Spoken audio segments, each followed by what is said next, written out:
Assalamualaikum warahmatullahi wabarakatuh. Shalom, Om Swastiastu, nama budaya, salam kebajikan bagi kita semua. Selamat siang Bapak Nusar Hajarisman, selaku dosen mata kuliah Statistika Bisnis dan teman-teman sekalian. Pada kesempatan kali ini, kami akan mempresentasikan penelitian yang berjudul Analisis perbedaan tinggi dan berat badan antara pria dan wanita menggunakan uji T2 sampel independen.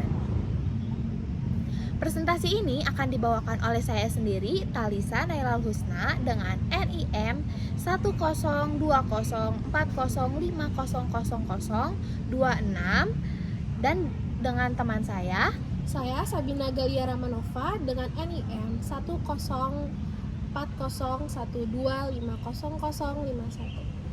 dan dilanjutkan oleh saya, Atiza Selalu Anargia dengan NIM 104012530030036. Baik, selanjutnya presentasi akan kami mulai dan masuk materinya. Dalam kehidupan sehari-hari, kita sering melihat adanya perbedaan fisik antara pria dan wanita, khususnya dari segi tinggi badan dan berat badan. Namun, perbedaan tersebut tidak cukup hanya dilihat secara kasat mata. Dibutuhkan analisis statistik untuk memastikan apakah perbedaan itu benar-benar signifikan atau hanya terjadi karena kebetulan dari sampel yang diambil. Karena data yang digunakan berasal dari dua kelompok yang berbeda, yaitu pria dan wanita, serta tidak saling berpasangan, maka metode statistik yang tepat digunakan adalah uji T2 sampel independen. Metode ini membantu kita membandingkan rata-rata dua kelompok secara objektif dan ilmiah. Tujuan dari penelitian ini ada 3. Yang pertama, untuk mengetahui apakah terdapat perbedaan rata-rata tinggi badan antara pria dan wanita. Yang kedua, untuk mengetahui perbedaan rata-rata berat badan antara pria dan wanita. Dan yang terakhir, yang ketiga, untuk memahami penerapan uji T2 sampel independen menggunakan software SPSS. Selanjutnya, metode penelitian akan dijelaskan oleh rekan saya, Sabina. Baik, selanjutnya penelitian ini menggunakan data kuantitatif yang diperoleh dari hasil pengukuran tinggi dan berat badan responden. Seperti yang ada di tabel, jumlah responden sebanyak 20 orang yang terdiri dari 10 wanita dan juga 10 pria. Tinggi badan diukur dalam satuan cm dan berat badan dalam kilogram. Variabel independen dalam penelitian ini adalah jenis kelamin, yaitu pria dan wanita, sedangkan variabel dependennya terdiri atas 2, yaitu tinggi dan berat badan.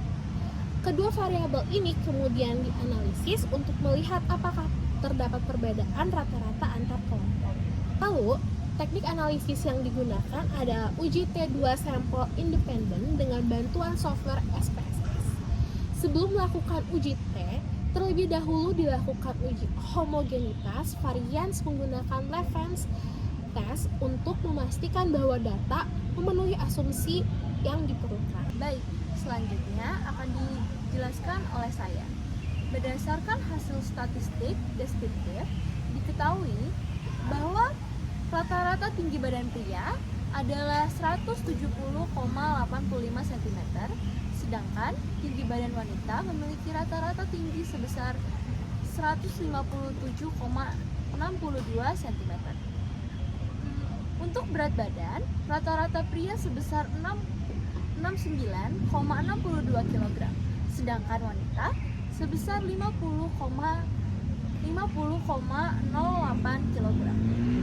Secara deskriptif, pria memiliki nilai yang lebih tinggi dibandingkan wanita.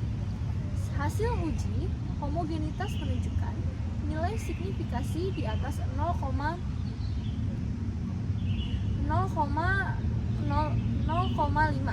baik untuk tinggi maupun berat badan.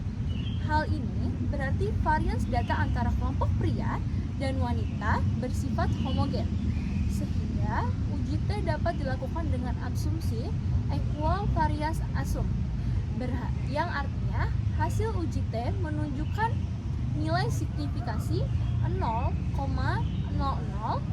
yang lebih kecil dari 0,05, baik untuk tinggi badan maupun berat badan.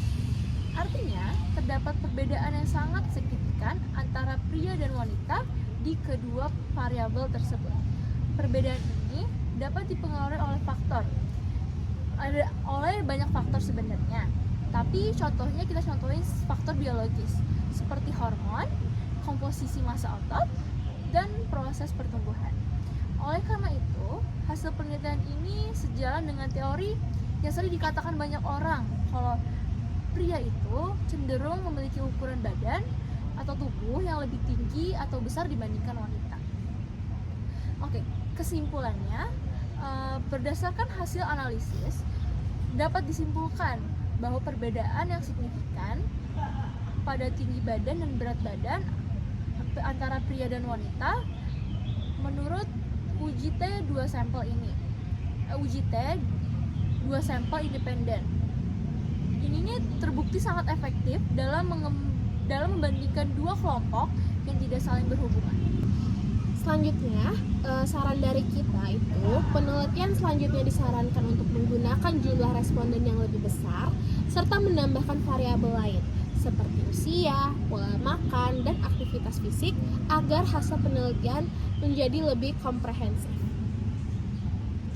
Baik, penutup dari kami, demikian presentasi dari kelompok kami. Terima kasih atas perhatian Bapak Nusar Hajarisman dan teman-teman sekalian yang sudah mendengarkan presentasi dari kelompok kami.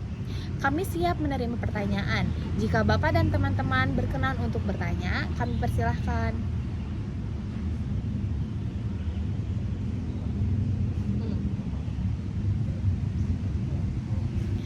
Baik, jika tidak ada yang ingin bertanya, saya akhiri presentasi pada siang hari ini. Mohon maaf jika di antara kami bertiga ada salah kata dan perbuatan yang disengaja maupun tidak disengaja. Kami akhiri. Wassalamualaikum warahmatullahi wabarakatuh.